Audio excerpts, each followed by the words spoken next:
Hello, this is Rocky Garrison, and this is a talk for Adler Graduate School course number 537. It's designed to introduce you to the measures that we will be talking about and using during this course. The second part of this talk will guide you through taking, scoring, and interpreting the Working Alliance Inventory Self version.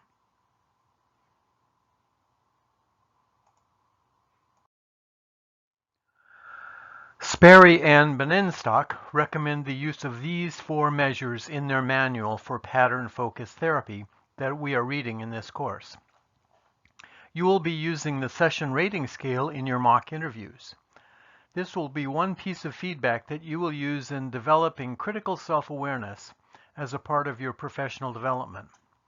We are also going to use a couple of forms of the Working Alliance Inventory during this course, the self version and the client version. You will be completing the self version during this session and using the client version in your mock interviews.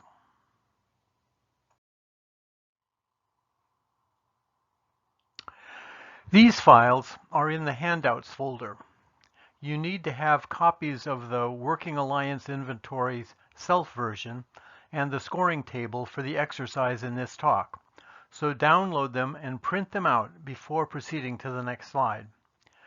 You also need the SRS, the Working Alliance Inventory client form, and the scoring table for your mock interviews, but you can print those later.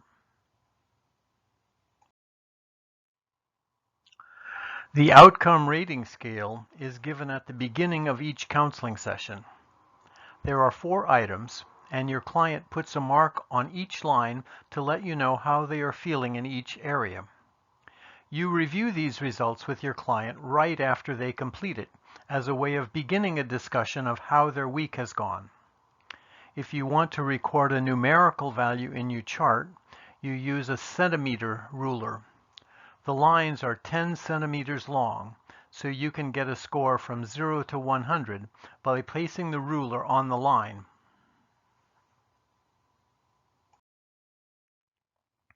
The session rating scale is very similar to the outcome rating scale. It is completed and discussed at the end of each counseling session. A centimeter ruler is also used to quantify these scores.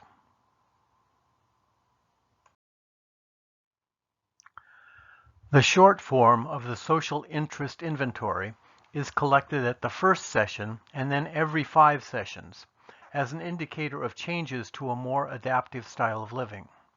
There are 11 items that are scored from 1 to 5. I am not aware of any published norms for this questionnaire. Instead, it is used to assess change, so the scores from the initial session is compared to scores from subsequent sessions. The Working Alliance Inventory is a 36-item questionnaire based on Boardman's 1979 theoretical work on the therapeutic alliance. It has 3 versions, one to be filled out by the therapist, one for the client, and one for a third party observing the session or a recording of the session. There are 3 domains built into the Working Alliance Inventory: task, goal, and bond. The details of the instrument construction and validation can be found in Horvath and Greenberg, 1989. Before getting to the inventory, I want to talk a bit about what factors have been found to impact the outcome of counseling. First, we will look at the client factors that have been found to significantly impact the therapeutic relationship. Then we will look at the therapist factors, and finally, we will look at some interactive factors that have been identified. There are several papers that have studied the impact of diagnosis and/or severity of impairment of the client on the therapeutic relationship, and the results have been quite mixed and difficult to replicate. Over several studies, a trend for people with personality disorders to have a more difficult time establishing and maintaining a positive therapeutic relationship is evident. There is a whole body of research on the relationship of object relations and attachment style. generally supporting the notion that persons with fearful, anxious, dismissive, and preoccupied styles have a more difficult time establishing and maintaining a therapeutic relationship. There is also evidence that the client's view of the therapeutic relationship evolves over time. There is strong evidence that a poor alliance at the end of session 1 is a predictor of early termination and of poor outcome. There are also findings that the alliance in sessions 3 to 5 is a consistent predictor of outcome in therapy, often better than measurements that are done in the middle or toward the end of the course of therapy.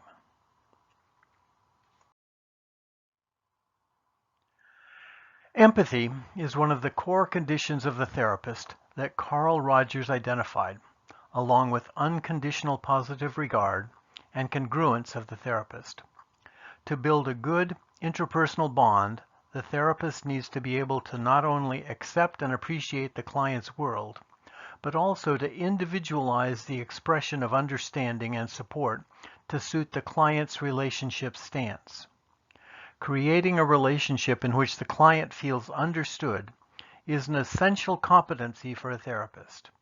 It is also important to note that alliance is a broader concept than empathy, and when assessed independently, alliance makes an additional contribution to predicting positive outcome in therapy.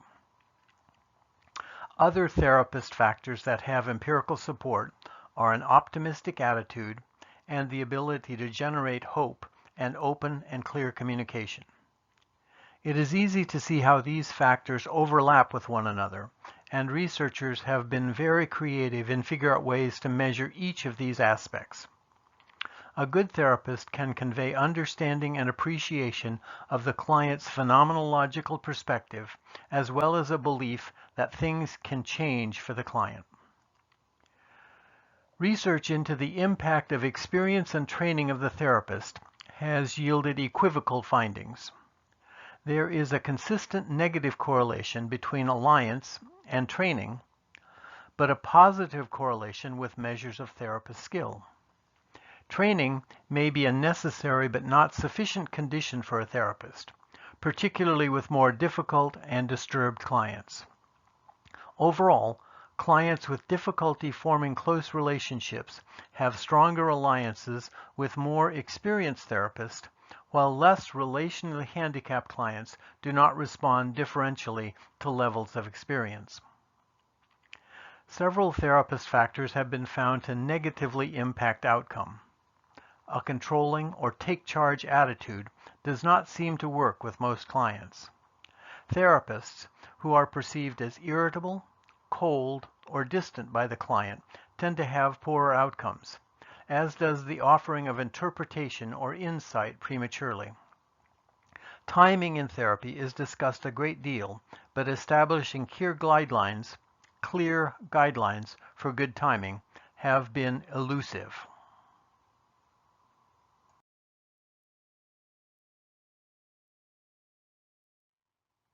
Finally, there has been a great deal of discussion of the importance of therapist-client match, but little empirical support for any proposed strategy and limited evidence for the impact of any identified dimension on outcome. There is evidence that greater complementarity in terms of dominance and control results in more harmonious verbal transactions between client and therapist through the course of therapy. And this increase in harmonious, positive, moment-to-moment interactions was closely related to a good working alliance and to final outcome. This same research found that the opposite was true as well. In other words, similarity in dominance and control styles was associated with more negative interaction and decreases in working alliance. There are also several studies to support the idea that psychotherapy outcome appears to be considerably enhanced when client and therapist are actively involved in a cooperative relationship characterized by agreement on therapeutic goals and the process to achieve these goals. This echoes Rudolf Dreikurs in his emphasis of the importance on the alignment of goals in the therapeutic relationship.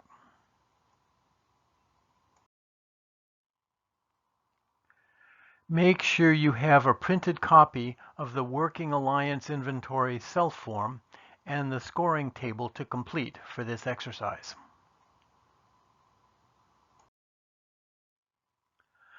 First, make sure you have the self-evaluation form of the Working Alliance Inventory. It should say so just below the title. Read the directions on the first page.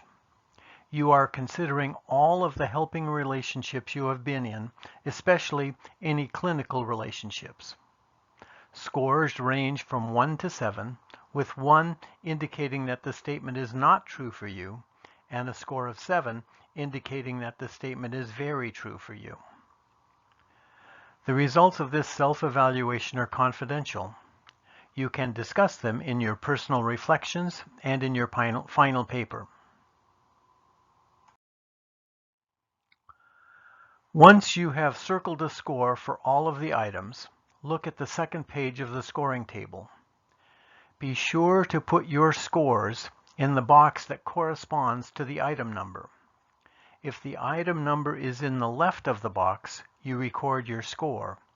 If it is in the right side of the box, you reverse the score before putting it in the box.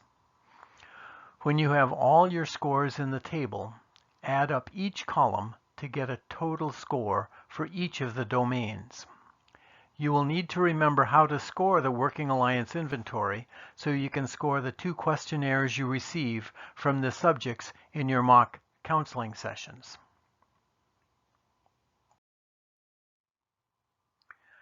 There are 2 general approaches to interpreting your scores. First, you can look at the items that correspond to your high scores and your low scores.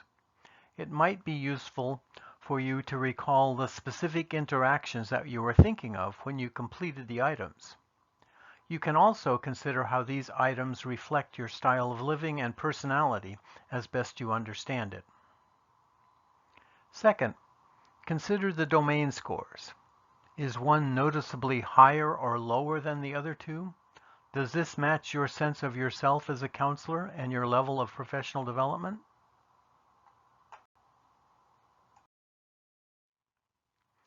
In your final paper, you will integrate the findings from this Working Alliance Inventory with the 2 Working Alliance Inventories and the session rating scales completed by the subject of your 2 mock counseling sessions. Their comments and feedback, your appraisal of these 2 sessions, the comments of your peers on your posted recording, and the feedback I give you on your 4 personal reflections.